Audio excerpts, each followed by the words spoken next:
అమెరికాకు చెందిన దిగ్గజ ఆటోమొబైల్ సంస్థ జనరల్ మోటార్స్ డెట్రాయిట్లోని తన విద్యుత్ కార్ల తయారీ ప్లాంట్లో 1000 మంది ఉద్యోగులను తొలగించి వారి స్థానంలో 50 రోబోలను నియమించింది. ఈ రోబోలను కొలాబరేటివ్ రోబోస్ అంటున్నారు. డెట్రాయిట్ హామ్ ట్రాంక్ సరిహద్దుల్లో ఈవీ కార్ల తయారీ కోసం ఏర్పాటు చేసిన ఈ ప్లాంట్ను జనరల్ మోటార్స్ సంస్థ ఫ్యాక్టరీ జీరోగా వ్యవహరిస్తోంది. ప్రమాదాలు లేని, కాలుష్యం లేని, ట్రాఫిక్ ఇబ్బందులు లేని భవిష్యత్తే లక్ష్యంగా పూర్తిగా విద్యుత్ కార్లనే తయారు చేస్తోంది.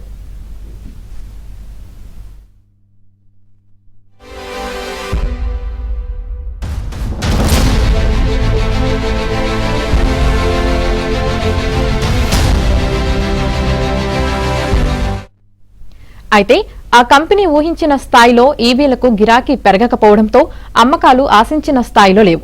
దీనికి తోడు చైనా నుంచి దిగుమతి అవుతున్న ఎలక్ట్రిక్ కార్లతో తీవ్ర స్థాయిలో పోటీ పడాల్సిన పరిస్థితి. దీనివల్ల ఈ ప్లాంట్పై భారీగా పెట్టుబడులు పెట్టిన జీఎం సంస్థపై ఒత్తిడి పెరిగింది.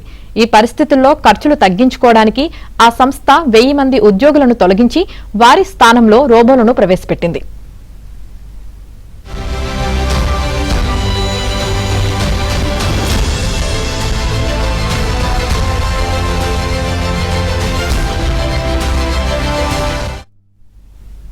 అయితే దీనిపై కార్మిక సంఘాలు మండిపడుతున్నాయి.